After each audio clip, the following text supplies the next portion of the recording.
Today, I'm going to show you how to set up your TP-Link router. And before starting, if this video helps, please support me. I donate half of all donations to shelters. You can find more details in the description below. So the first thing that you will need to do is to turn on your router. Take the power adapter. Plug one end of the power adapter into an outlet and the other into the router.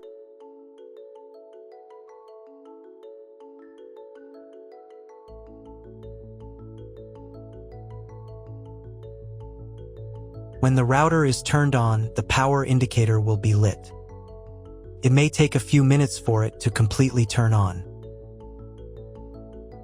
Next, plug the cable from your internet service provider or from your modem into a special internet port. This port is usually labeled as internet, and usually it has a different color. Each cable should be inserted until it snaps into place. Now you need to restore the router to its factory settings. Hold down the reset button on the router for 10 seconds. Wait until the indicator lights on the router start flashing. Sometimes this button is located inside the router casing to avoid accidental pressing.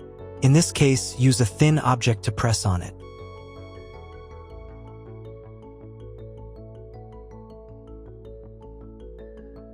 The router will restart, and the settings will go back to their original factory defaults. Plug one end of the Ethernet cable provided with the router into one of the LAN ports.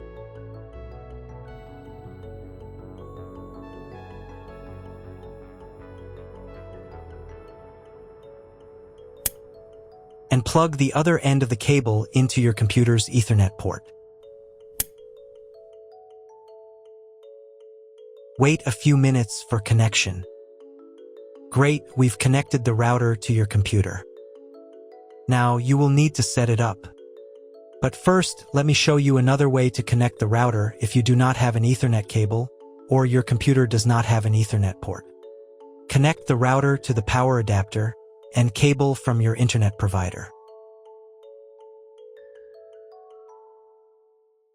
This will enable Wi-Fi.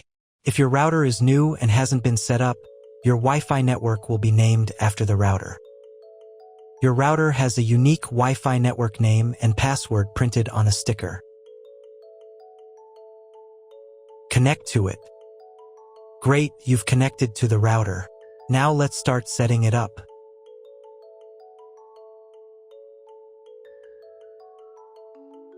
First, open your web browser and visit the URL you see on the screen. Use the URL bar instead of the search bar. At the beginning, you will see a form with a login and password. Usually, it is admin and admin.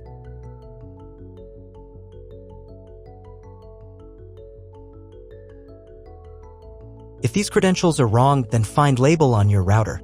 The credentials are often printed on the bottom of the device.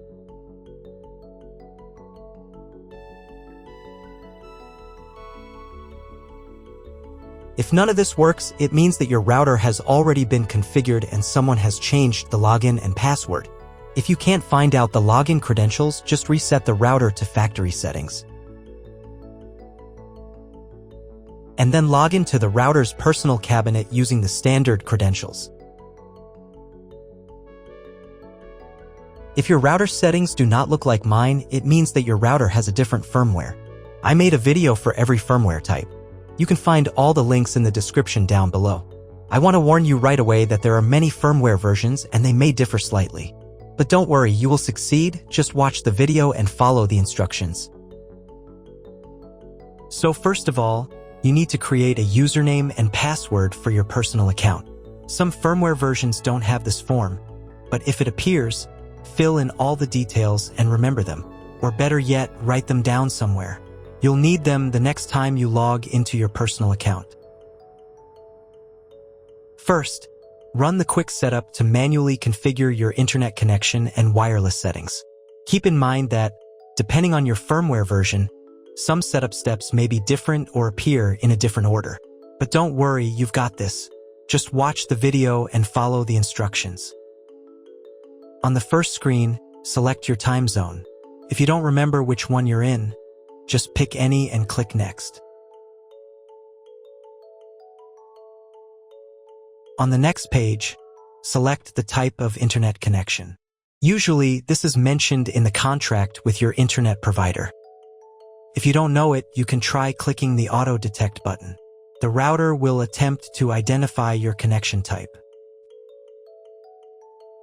If it fails, select Dynamic IP and click the Next button.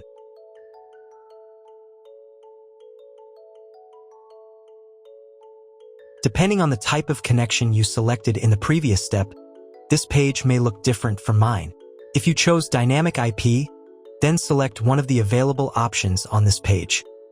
If your internet provider only allows internet access to a specific MAC address, you'll need to clone the MAC address of your main computer.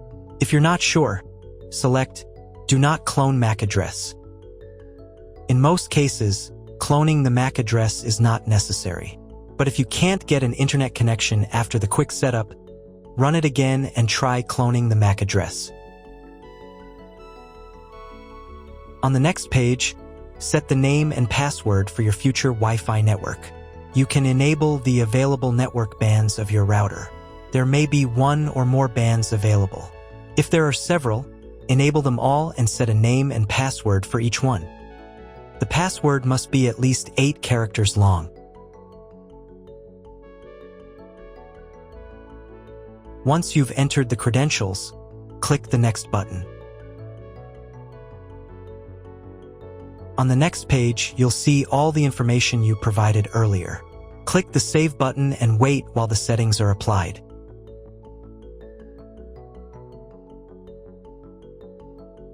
If you were connected via Wi-Fi, reconnect to the updated network. On this page, you can configure the TP-Link cloud service. You don't need to change anything. Just click the Login Later button. Great. You've completed the quick setup process. Click Finish, and after a couple of minutes, check your internet connection. Just Google something. If there's no internet, try rebooting your router. Click the reboot icon in the upper right corner. After rebooting, wait a couple more minutes. Sometimes the settings take a little while to apply, and the internet will appear. If the internet still doesn't work, double-check that all the cables are connected properly. If, after all these steps, you still have no internet, go to the Basic tab. Then select Internet. Then clone the MAC address. Save the settings. Reboot your router.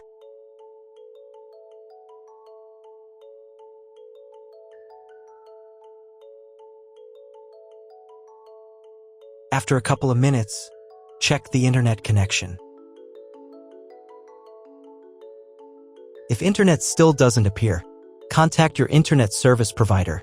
He will tell you what type of connection you have and what other settings you need to do. That's all. If my video was useful, please support my work. I donate half of all donations to shelters. You can find more details in the description below.